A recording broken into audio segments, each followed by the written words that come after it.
cuando se acreditaron recibieron un regalo, una cartuchera que adentro tiene un lápiz y adentro tiene una libreta.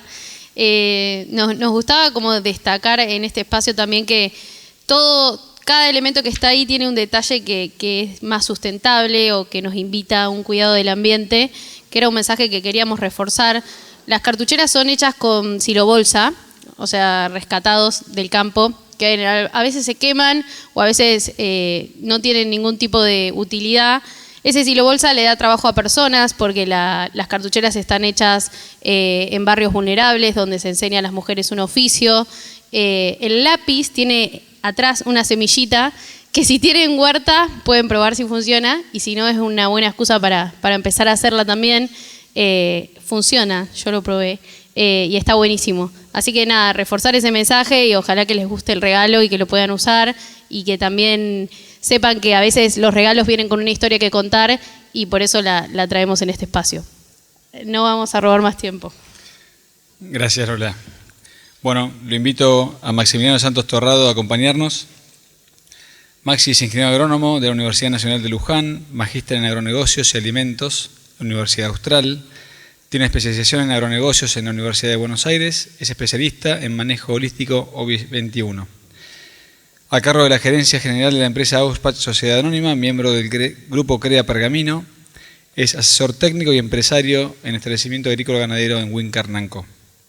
En docencia, bedel de investigación, docencia y extensión de la División de Agronomía Básica del Departamento de Tecnología de la Universidad Nacional de Luján, profesor de Cultura e instructor encargado de pasantías del Centro Educativo Rural número 1.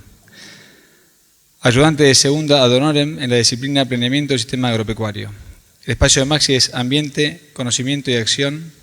Adelante, Maxi. Bueno, lo primero es contarles por qué estoy acá dando esta charla. Básicamente yo trabajo en administración y gerenciamiento.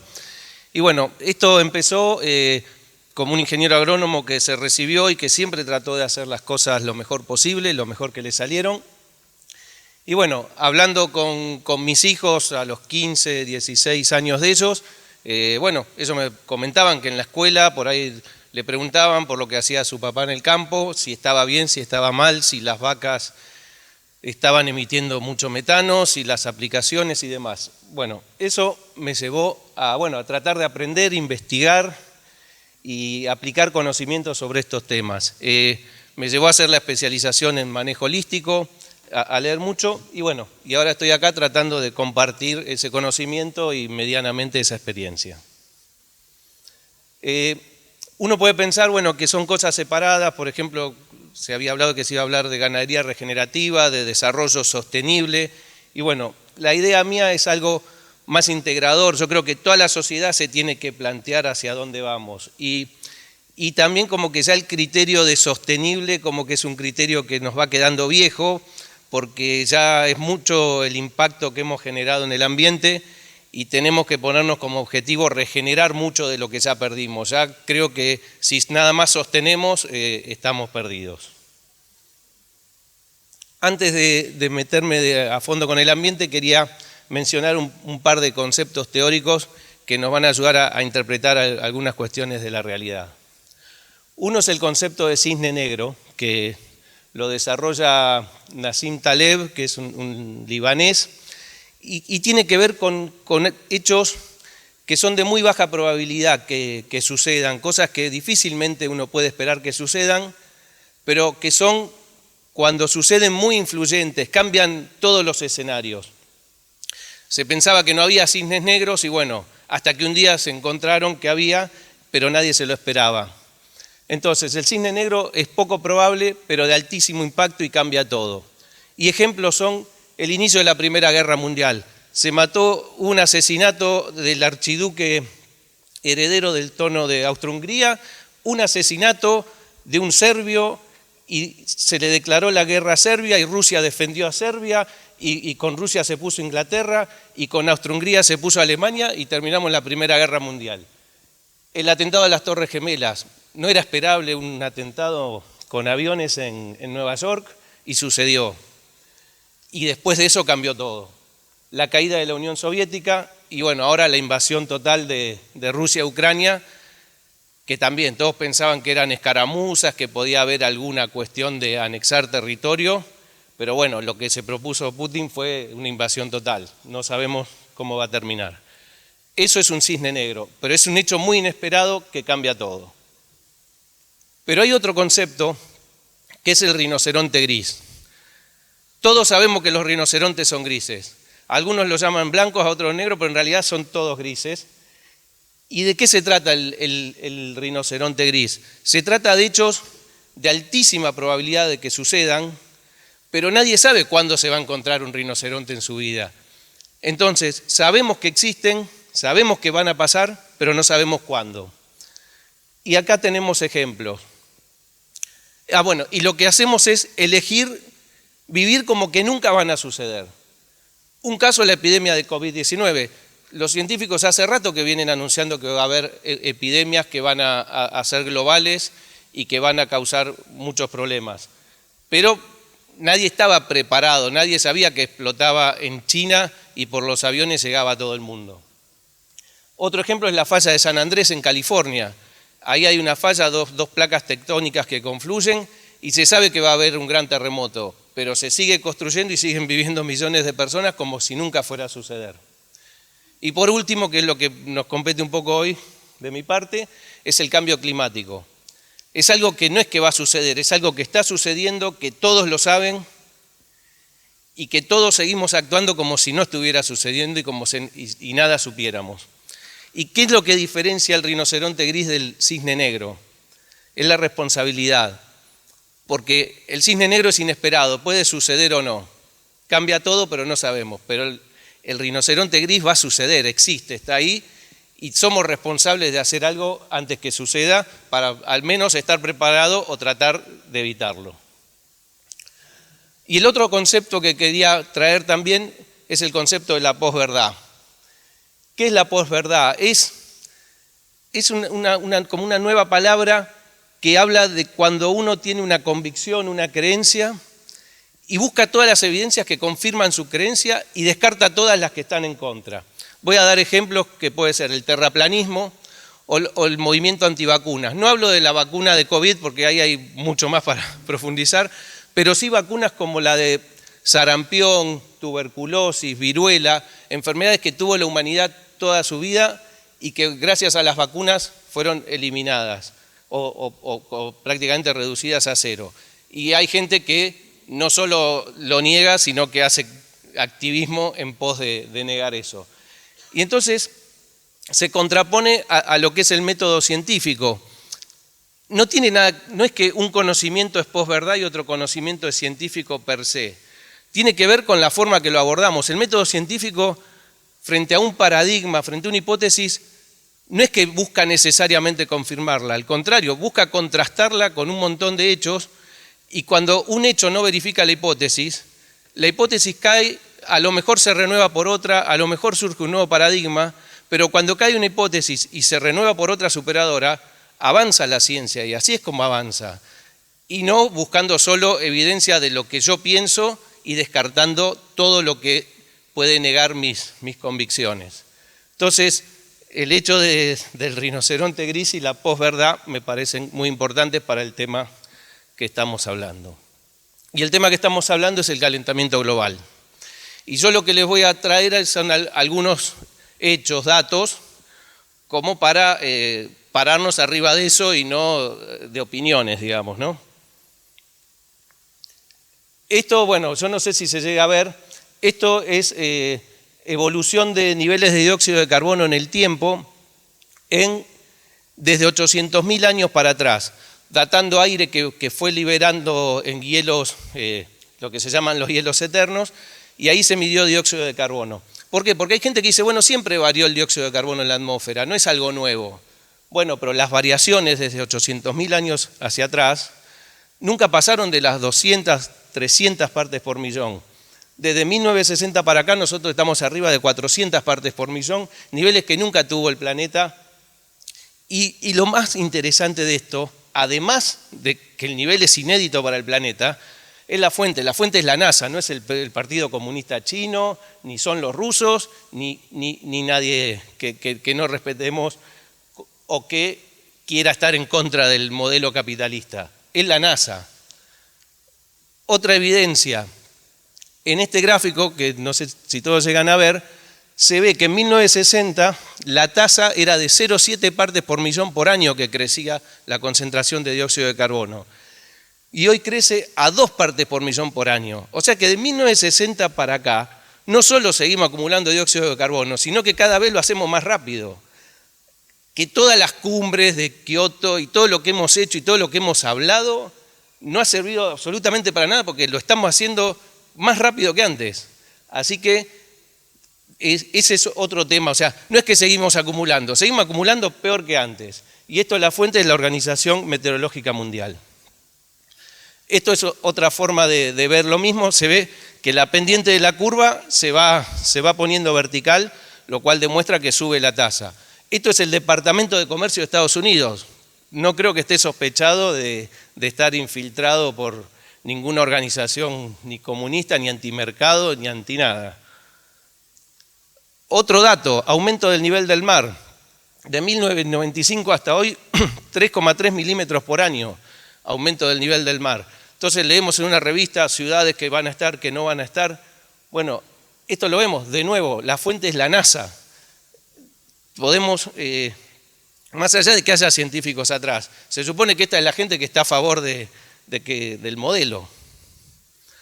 Otra cosa porque hay gente que dice, no, el calentamiento global no existe. Algunos dicen que está asociado a la variación de la radiación del sol. Ahí hay dos curvas, la amarilla es la radiación solar y se ve que sí, que sí hay una asociación entre temperatura, que es la línea roja, entre temperatura y radiación solar muy fuerte. Pero a partir de 1960 quedan totalmente desconectadas esas curvas y la temperatura sigue subiendo en el planeta y se ve claramente que no responde a la radiación solar. Es influida, pero no responde 100% a eso. Ahora yo les voy a mostrar un pequeño video, espero que se vea, pero igual con los colores básicos se ve. De esto también la fuente es la NASA, esto está en la página de la NASA. Es de 1880 hasta 2020, o sea, hasta hoy podemos decir, y es la media de temperatura del planeta. Cuando un año tiene de la media un poquito para abajo, se pinta de azul. Cuando tiene de la media hacia arriba, se pinta de marroncito, llegando a rojo si la media es muy alta. Entonces, nosotros vamos a hacer correr el video y van a ir viendo cómo fue variando los colores más azules o más rojos de acuerdo hacia el planeta. En ese periodo, 1880 hasta hoy, se enfrió, se calentó o sigue todo igual y no pasa nada. ¿Lo podés poner?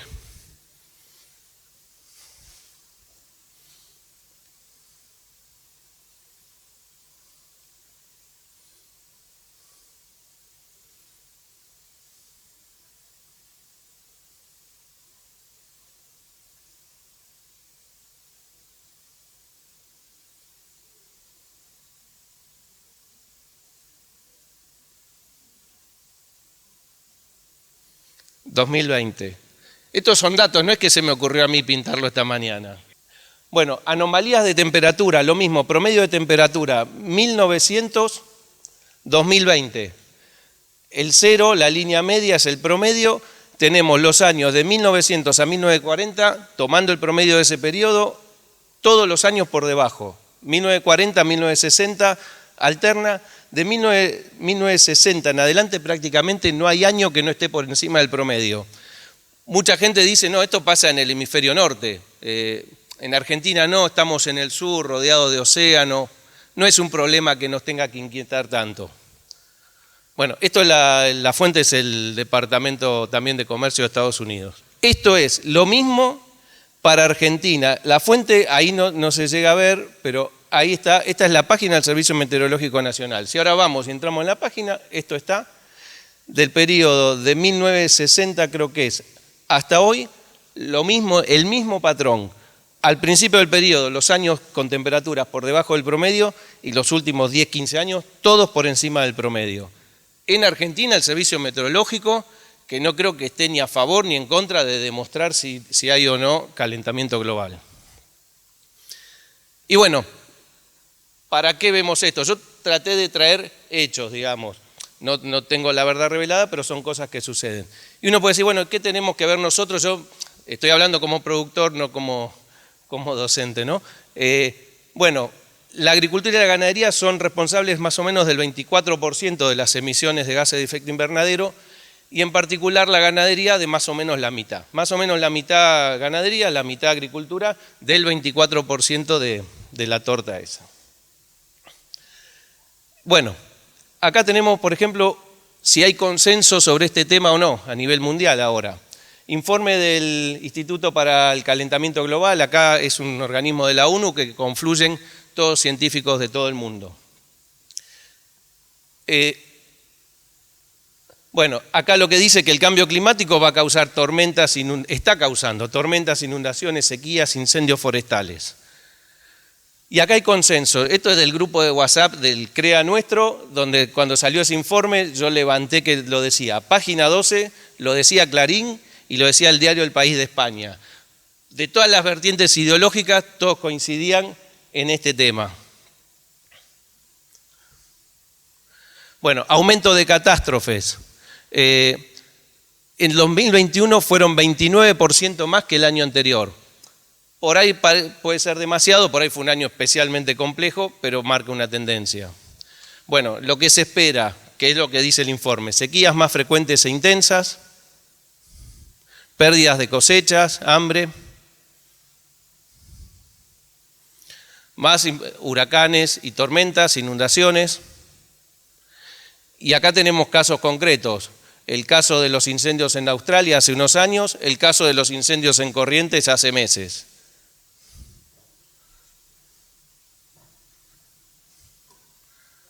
Ahí va.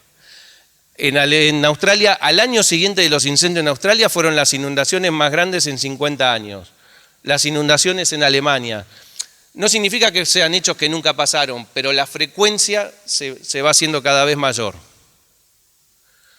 Y bueno, yo ahora les quiero hacer, porque más allá del calentamiento global, también me importa qué hacemos los humanos con eso, de qué somos capaces nosotros. Y acá yo me hago una comparación con lo que fuimos capaces de hacer con el coronavirus. COVID, cambio climático. El COVID fue un proceso rápido, o sea, rápidamente se diseminó la enfermedad y estaba presente en casi todo el planeta en cuestión de meses. El cambio climático es un proceso lento, lleva décadas. El COVID nos llevó a cambio de hábitos temporarios. Ya acá creo que crucé 2 o 3 personas con barbijo, nos vimos obligados a usar barbijo para preservarnos y hoy ya, gracias a Dios, en la mayoría de los casos no es necesario. El cambio climático nos va a llevar a cambios de hábitos permanentes en las formas de producir, en la cartuchera sustentable. Todo lo que cambie va a cambiar por muchísimo tiempo. El tiempo de respuesta del COVID fue corto, fuimos capaces de desarrollar vacunas en 2 años y de reaccionar de muchas otras formas. El tiempo de respuesta del cambio climático, todo lo que hagamos, el impacto va a ser de muy largo plazo. No es que cambiamos lo que hacemos hoy y mañana restablecemos los equilibrios. Bueno, el COVID tuvo un alto impacto económico y social, pero temporario, se va a revertir. En algunos lugares tarda más, en otros menos, pero se va a revertir. El cambio climático tiene un alto impacto económico y social y lo que cambie va a ser de muy largo plazo. El COVID solo afectó a un porcentaje de la población. Y hablo por un lado de la población humana, los que se enfermaron, si bien nos afectó a todos en nuestras conductas. Pero no afectó en relación a toda la población del planeta, animales y demás, no. En cambio, el cambio climático afecta a todos los humanos, a todas las poblaciones, a todos los animales.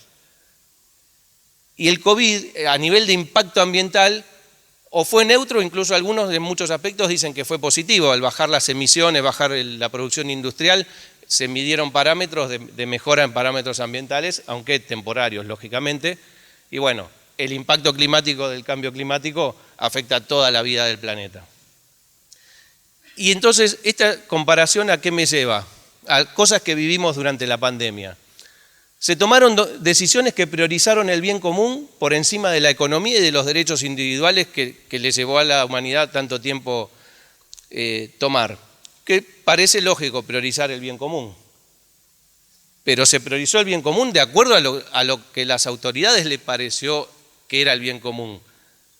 que a veces podemos coincidir o a veces no. Y no voy a qué medida estuvo bien o estuvo mal. El tema es que son momentos que se suprimen las libertades, no hay tanta pregunta qué le parece a uno. Se prohibió a gente de ir a remar a un río solo, se prohibió a alguien cruzar la frontera de Formosa, hubo un montón de arbitrariedades. En todo el mundo, no es algo de un país. ¿Cuál es la analogía? Son las decisiones que se toman en tiempos de guerra. Cuando nos viene algo de golpe, rápidamente se verticalizan las decisiones. Entonces, eso es lo que quiero tomar del COVID, que si nosotros no tomamos las decisiones respecto del cambio climático con tiempo, cuando nos aprieten los zapatos, y medio que somos capaces de casi cualquier cosa, y lo vemos cotidianamente. Y por último, también aprendimos que aquellos que subestimaron el problema o que lo ocultaron, son los que peor les fue. Que eso es otra actitud, ocultar, tapar, decir que no. Y bueno, ¿cuáles son las medidas concretas que la humanidad se plantea para combatir el cambio climático? Reducción drástica de emisiones y generación de sumideros. Entonces, esto va a suceder, pero el tema es que suceda de maneras consensuadas, voluntarias, por el estímulo positivo, y no que sucedan como cuando por la coerción, como si uno iba a un supermercado, estornudaba y prácticamente te tenía que tirar abajo de la góndola porque corría riesgo de vida. Esto es lo mismo, que vos prendas un motor a explosión y cuando todo sea eléctrico y te metan preso. Bueno, fomentemos la electricidad, fomentemos energías alternativas, pero hagámoslo con tiempo y no cuando sea vía autoritarismo, porque somos capaces de eso, digamos, ¿no? Y bueno, algunos ejemplos de lo que es ciencia y posverdad en esto. Por ejemplo, este es un informe de la FAO, la larga sombra del ganado. Y fíjense, este es un informe científico, pero fíjense la comunicación, blanco y negro, la vaca con cuernos que parece el demonio, y es la larga sombra del ganado el título, que eso no es ciencia. Eso fue muy discutido a nivel académico, científico, eso fue en 2006, y sale después en 2013 otro informe de la misma FAO que dice atacando el cambio climático a través del ganado. Y ya salen colores, todo más lindo, las vaquitas moviéndose, que también son científicos, pero fíjense la comunicación. O sea, yo ya agarro aquel informe, no preciso leerlo, de saber que algo malo pasa con las vacas, y agarro este otro también, antes de abrirlo digo, se ve que está bueno esto. Entonces, lo que es comunicación, y si bien adentro había ciencia, bueno, todo puede ser usado para muchas cosas. Por ejemplo, otro ejemplo, los desafíos de la Argentina frente a las exigencias ambientales del G20. Acá, por ejemplo, dice que se está clasificando como insuficientes, críticamente insuficientes las medidas que está tomando Argentina porque no está frenando sus emisiones, ¿no? Pero fíjense esto otro. Esto es emisiones per cápita acumuladas desde 1750. Europa, que es lo que tengo marcado ahí arriba, es responsable del 33% de las emisiones de gases de efecto invernadero desde 1750 a la actualidad. El 33% de lo que está en la atmósfera causando efecto invernadero lo emitió Europa. Estados Unidos el 25%. Sudamérica el 2,5%. Argentina el 0,5%. No digo que no tenemos que ver en la solución del problema y en el problema, pero que los que hicieron el 33% del problema nos echen la culpa, los que hicimos el 0,5%, es algo de lo que yo estoy hablando de posverdad. Eso es lo que por eso digo, vamos a un método científico, vamos a discutir las cosas, pero no que todo es comparable.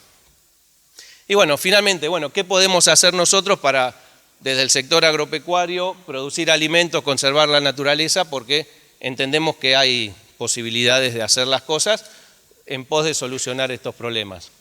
Lo primero es, entender qué equilibrios tenemos que restablecer. Nosotros lo que tenemos que restablecer son los procesos que naturalmente se daban en los ecosistemas. Pásame esta hasta el final. Que son el ciclo del agua, que las precipitaciones caigan, entren a los suelos, ciclen los minerales, haya flujo de energía. El flujo de energía se explica por...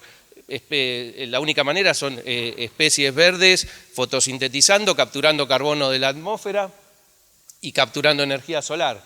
Entonces, en ese ecosistema que se da, les digo, el ciclo del agua, ciclo de nutrientes, flujo de energía, captura de energía solar, y en base a eso, dinámica de comunidades que viven, comunidades vegetales y comunidades animales, es como funcionan los ecosistemas.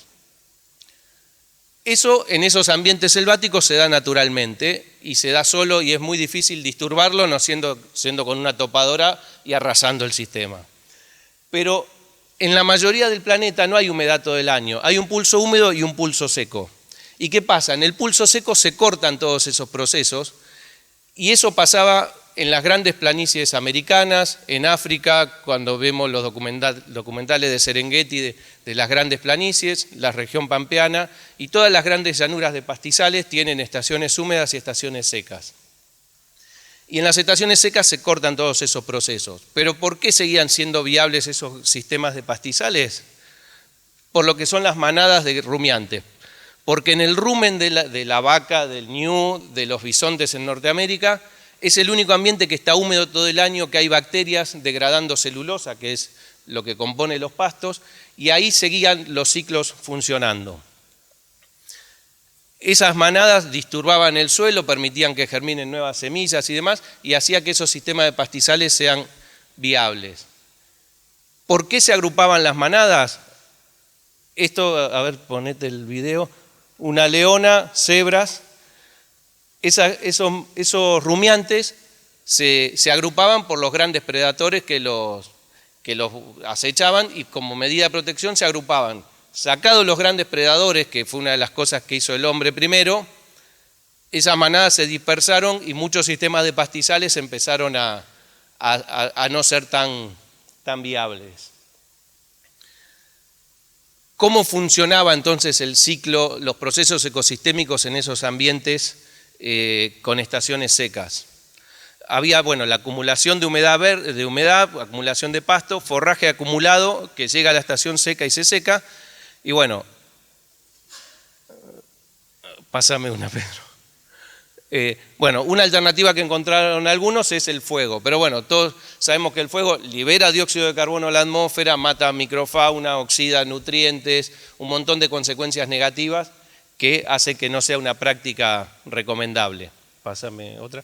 Y la otra alternativa es la que venimos hablando, el pastoreo.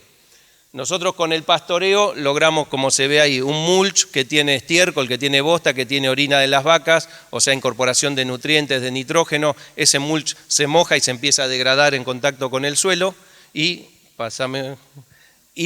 después viene el rebrote, que es donde empieza otra vez el flujo de energía. Captura de luz solar, con la luz solar capturamos carbono de la atmósfera, incorporamos carbono al suelo y todo eso se va retroalimentando. Y entonces vamos a ver algunos de los problemas que vemos cuando salimos a la ruta en los procesos ecosistémicos. En los procesos, ciclo del agua, ciclo de minerales, flujo de energía y dinámica de comunidades. Por ejemplo, esto sobre pastoreado, yo ando bastante por la zona de lo que es Bahía Blanca, un suelo desnudo acá, entonces pensemos en los procesos, cae una lluvia, ¿cuánto infiltra acá? Pega la luz solar. Ahí más de la mitad de la tierra está descubierta. ¿Cuánto de esa luz solar toma una clorofila? Que encuentre una clorofila para fotosintetizar y capturar carbono. ¿Qué comunidades viven ahí? ¿Cuántas de esas especies pueden semillar y perpetuarse? ¿Cuántas ya no están más? Entonces, el ecosistema dejó de funcionar ahí como debería funcionar. Pásame otra. Lo mismo, un ambiente de monte bajo, que a veces uno piensa que porque ya hay monte ya está. Ahí lo mismo, ahí frente a una lluvia, frente a luz solar, los procesos están totalmente cortados. Otro ejemplo, y esto es importante, ¿qué podemos hacer? La superficie de Argentina tiene el 81%, son tierras susceptibles de pastoreo. Lógico, algunas tienen ciudades, otras tienen soja, pero significa que hay mucho donde podemos intervenir mejorando. Si empezamos a capturar la luz solar, se calienta menos el suelo, eso también causa calentamiento global. Argentina 81, Brasil menos y Uruguay 89. Vamos. Una de las formas es lo que se llama ganadería regenerativa. Con esto, ¿qué se busca? Es una ganadería que busca imitar a la naturaleza, también se agrupan los rodeos como se agrupaban los rumiantes en esas planicies, se trata de usar menos insumos, se trata de generar renta como cualquier actividad económica y aumentar el capital biológico, de esto que venimos hablando, y el capital social. Se generan servicios ambientales porque esa agua que capturo en el terreno es agua que no va a inundar la ciudad, es agua que no va a hacer una luz en Tartagal, es agua que no va a inundar la cuenca del Salado si yo la retengo donde cae. Genera productos diferenciados, por ejemplo, grass-fed, productos que garanticen bienestar animal, y son más resilientes frente a cambios en el contexto ambiental y económico y social. Pasemos. Bueno, ¿cómo funciona esto? Una cosa es lo que se llama la bomba de carbono, que es eso, ¿cómo sacamos carbono de la atmósfera? Bueno, las plantas tienen acumulada biomasa, pasemos, y estos son ejemplos. Esto es el campo nuestro en Pergamino, con cultivos de cobertura sobre rastrojo de maíz, cultivo de avena. Entonces viene el rumiante y come eso, empieza a redistribuirse. Pásame. Esto es un ejemplo, este es otro campo que estamos nosotros en Bahía Blanca, que esta después la vamos a ver. El rumiante comiendo esa acumulación de materia seca. Esto es en Pergamino también, un rastrojo de maíz, donde las vacas, estos son terneros, comiendo una cobertura de avena sobre un rastrojo de maíz, redistribuyendo ese carbono que fijamos. Y bueno, eso quedó comido, quedó el estiércol, quedó la orina, la planta tiene muerte de raíces que incorporan carbono al suelo, incluso antes de iniciar el rebrote, la planta libera azúcares al suelo que alimenta micorrizas y bacterias que empiezan a generar solubilización de nutrientes y demás que favorecen el rebrote, y eso entonces incorporó carbono al suelo y empieza a armarse todo de vuelta. Acá lo mismo, es el mismo rastrojo de maíz con la avena pastoreada, bosta y orina. Otro. Esto es lo mismo en Bahía Blanca, esto es abajo de un monte de Caldén, que es finalmente es lo mismo. Esto es en Bahía Blanca, que llueve 400 milímetros, o en Pergamino, que llueve 1000 por año. Esto de vuelta a Bahía Blanca, por ahí ustedes no sé si lo llegan a ver, pero ahí hay estiércol y bueno, todo comido abajo del Caldén. Y bueno, empieza el rebrote, la recarga. Como el sistema funciona, hay más agua y bueno, empezamos a tomar el carbono ese de la atmósfera, que es el que queremos retirar. Si todos los ecosistemas estuvieran funcionando así, sería una forma de estar combatiendo el cambio climático. Y acá ejemplos, el rebrote en Bahía Blanca, lo mismo, esto es Bahía Blanca, parece un verdeo, pero no, esto es Bahía Blanca. Esto sí, esto es rastrojo de maíz, que todavía se ven las bostas, pero ya se ve la avena que tiene un rebrote incipiente. Lo mismo, rebrote de avena en rastrojo de maíz en Pergamino. Y bueno, la bomba está cargada para iniciar otro ciclo. La demostración de esto finalmente es, porque uno se imagina que los mejores suelos están en las selvas, y claramente no. Cuando se desmontan las selvas, en 2 o 3 años lo normal es que no queda nada, y bueno, en los pastizales nosotros los reemplazamos hace mucho y hace más de 100 años que hacemos agricultura, no de la mejor manera, siempre de la mejor manera que supimos, no a la luz de hoy, no de la mejor manera que hubiera sido lo ideal, pero bueno, es lo que sabíamos en ese momento. Y los suelos siguen resistiendo. Bueno, el padre de esto, el que empezó a estudiar todo esto, es un investigador africano que se llama Alan Savory, que si buscan en internet el video Reverdeciendo los desiertos van a encontrar. Y esta es una foto que se nota de certificado, que el suelo desnudo es, él lo llama el enemigo público número 1. Suelo desnudo, no hay fotosíntesis, no hay infiltración de agua, no hay comunidades, no hay captura de carbono, el agua que cae ahí se va a las ciudades, se va a los ríos, se mueve la tierra, aludes que arrasan ciudades, y de esto lo vemos todos los días. Y con el manejo adecuado, de estas fotos hay un montón. Y yo tuve el privilegio de haber sufrido cuando empezamos a trabajar en Bahía Blanca, que es la zona más parecida, o sea, cuanto menos llueve es más frágil, y tuve el privilegio de ver esto, de ver qué sucede. No lo he documentado porque la verdad que era duro verlo al principio, pero también es mucha la satisfacción cuando uno ve cómo cambian muchas cosas. Esto nada más es como para decir, acá cada línea son distintos ensayos de tasas de secuestro de carbono en pastizales, distintos trabajos de investigación, tasas de 3, de 4, de 0,3, O sea, es variable, pero hay captura de carbono, o sea, cuando se empiezan a hacer las cosas de otra manera, empezamos a capturar carbono. Esto es también un gráfico donde vemos en un sistema agrícola convencional, cuando se incorpora una pastura, acá, cómo aumenta el contenido de carbono en el suelo. Esto está recontra estudiado cuando se hacen las rotaciones de 4 o 5 años de pastura, que salvo que uno haga un manejo nefasto de sobrepastoreo, empieza a haber acumulación neta de carbono en el mediano plazo. Y bueno, pero tampoco alcanza con decir, bueno, yo hago esta ganadería, yo hago esto, yo soy bueno. No, lo que se plantea es medir. Y ahí pone todas. ¿Y qué se mide? Cobertura completa del suelo. Si no cubrí el suelo no estoy logrando nada. Aumento de biodiversidad, empezar a encontrar más especies perennes sobre todo. Y después medir infiltración y ver que el agua infiltra. O sea, no decir que para mí hay mejor flujo, mejor infiltración. Medir infiltración. Aumento de carbono en el suelo y finalmente, si logro más agua, tengo más materia orgánica y hago las cosas bien, mayor producción de forraje y bueno, será una empresa que le vaya mejor. Acá yo lo que quiero es hacer una comparación. Le quiero decir que yo como carne, como vegetales y no tengo problema de que alguien coma solo vegetales o solo carne, no tengo ningún problema. Pero sí les quiero mostrar que a veces las cosas son relativas y que hay que usar conocimiento científico para ver que no todo es lo mismo y que podemos apoyarnos en eso para tomar algunas decisiones. Este es un... volveme. Es un sistema de producción de carne, este es el campo de Bahía Blanca, y pueden ver, un rumiante comiendo pasto, acá hay roedores, lombrices, escarabajo, yarará, aves, lo que se les ocurra, jote, que es un ave carroñera, de todo. Está el cardenal amarillo, que es un ave en peligro de extinción, que eso lo aprendimos cuando entramos en la Alianza del Pastizal, que tiene que ver con las aves.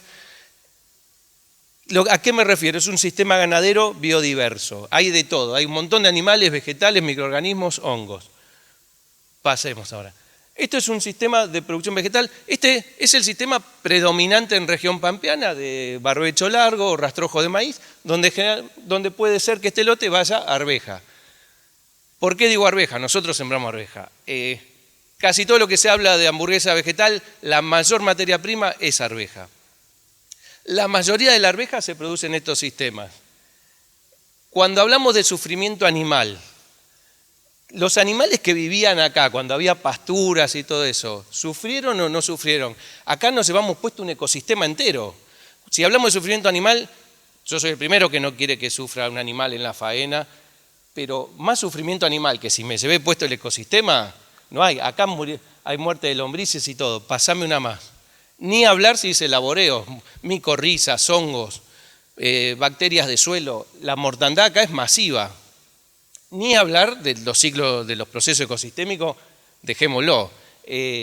Acá en región pampeana nosotros llevamos perdido más del 45% de la materia orgánica que tenían los suelos originalmente. Entonces, hay formas de hacer agricultura de otra manera, hay y muchos la hacen. Y es una búsqueda difícil y desafiante y tenemos mucho por hacer. Y no cuestiono a quienes hacen esto porque yo hago esto en parte y estamos buscando la manera de hacerlo mejor y somos causantes de esto. O sea, yo me incluyo entre los que hacemos algunas cosas que están mal y que antes las hacíamos peor todavía. Pero tampoco puedo decir que esta hamburguesa, porque tiene arveja, es mejor que esta otra que tiene carne, que estaba en un sistema biodiverso, con todo en equilibrio, y esta es mejor porque tiene arveja. Pasemos. Esto, por ejemplo, es el campo nuestro de Pergamino, esto es vicia con avena, que acá nosotros es un sistema que bueno, estamos haciendo cultivos de cobertura, pasamos. Esta es lo mismo, pero bueno, esta foto ya la vimos, nosotros lo pastoreamos. Hay toda una cuestión de ciclo del carbono que indicaría que es mejor pastorearlo por distintos ciclos del carbono. Esto, por ejemplo, es en Australia, una empresa que se llama Provenir, que para evitar el sufrimiento animal, faenan en el campo. Y bueno, yo la respuesta que tengo personal, porque alguno puede decir, bueno, pero faenan un animal de 2 años. Se podría faenar solo vaca adulta que antes que se muera en el campo, faenarla. O sea, hay 1000 formas de seguir mejorando. depende de lo que la sociedad quiera y lo que uno mismo se plantee. Pero quiero decir que hay muchas formas de hacer las cosas y no necesariamente una es buena, otra es mala, hay que profundizar un poco. Entonces, para ir cerrando, estos cuestionamientos que yo hablaba que por ahí me hacían mis hijos, sobre todo al tema de la ganadería y demás. Vamos para atrás. La oferta de carne. Hay 3 ofertas de carne básicamente, lo que es carne vegetal, carne de laboratorio y carne. Y en la demanda tenemos gente que no come carne, gente que come carne. Quienes no comen carne, algunos lo hacen por una cuestión de sustentabilidad, cuidado del planeta, ecologistas, ambientalistas, como sea. Entonces, yo digo, ¿carne vegetal es más sustentable? Y bueno, y lo pongo entre el signo de pregunta porque puede ser más sustentable, hay formas de hacerla sustentable, pero no necesariamente es sustentable. Es más, la mayoría no es sustentable. Carne de laboratorio, bueno, lo mismo, pero peor. Yo le diría que entren las 2 marcas, yo eso no lo puse porque si no la presentación va a tener 200 diapos, pero miren la lista de ingredientes de la carne de laboratorio, Impossible Foods y la otra. La lista de ingredientes es infernal. Cuando vos ves la lista de ingredientes de un churrasco es carne. En cambio vos ves la lista de la carne de laboratorio y cómo producen cada insumo de eso, la verdad que no sé. Y bueno, la carne, tampoco digo que toda la carne es sustentable, pero hay maneras de hacer carne de manera sustentable. Ahora sí, pasemos. Entonces esto tiene que ver con que queremos ser parte de la solución. Queremos, a lo mejor no lo estamos siendo, a lo mejor hacemos cosas mal, pero queremos. Y estamos cambiando.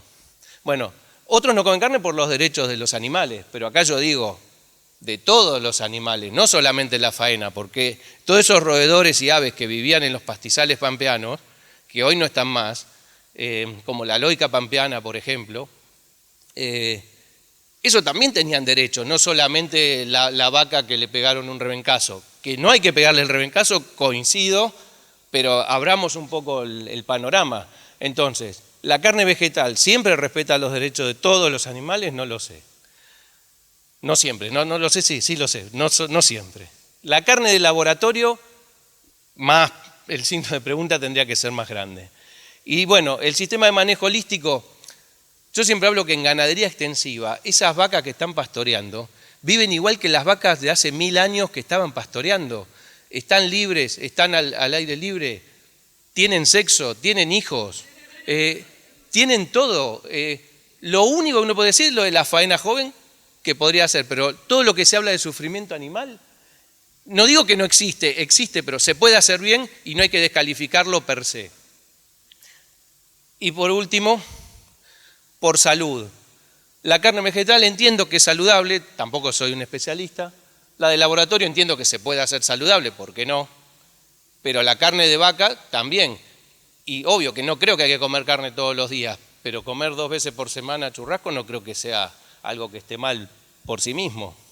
Y por último, bueno, los que comemos carne, comemos toda, no tenemos problema y vamos.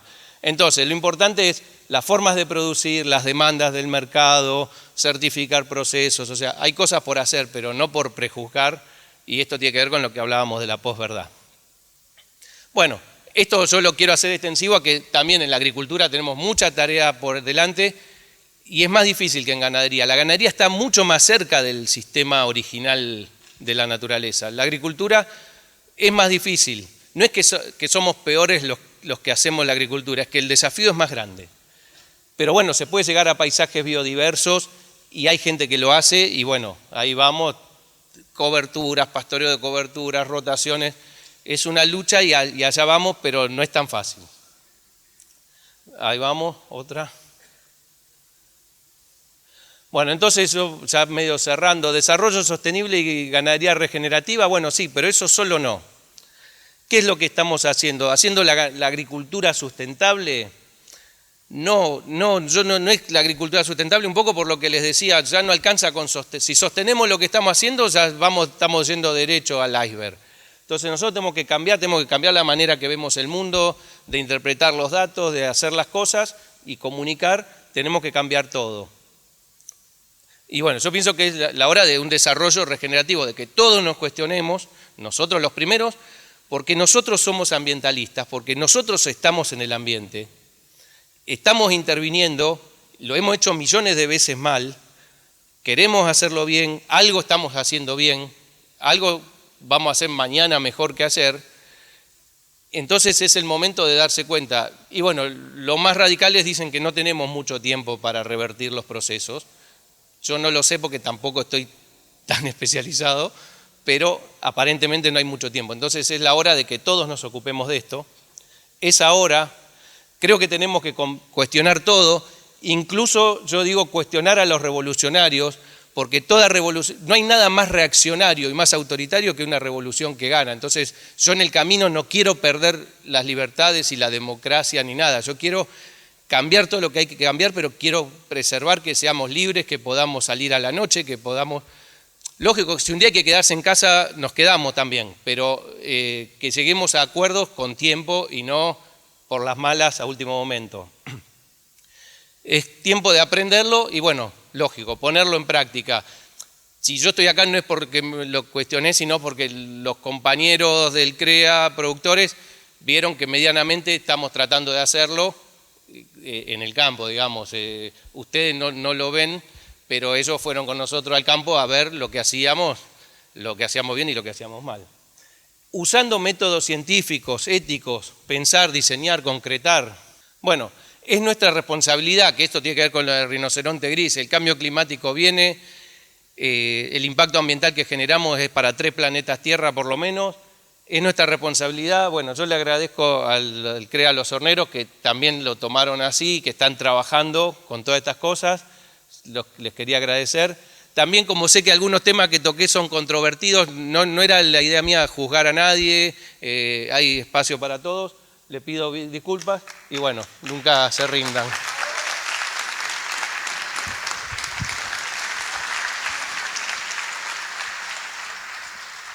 Maxi, quédate por favor un segundito. Dolores entrega el certificado de esta participación y Ruth el reconocimiento con los productos de las escuelas.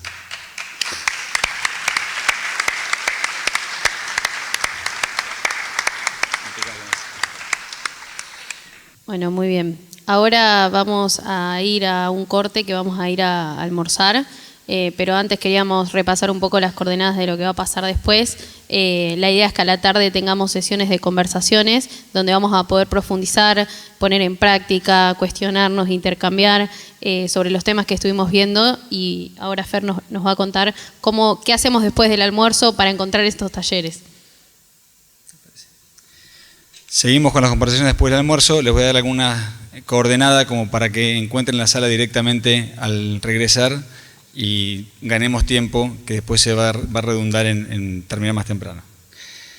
En primer lugar, la sala sobre líderes territoriales de educación agraria, facilitada por Agustina Guaraglia, son las tarjetas credenciales color turquesa y va al microcine en el subsuelo.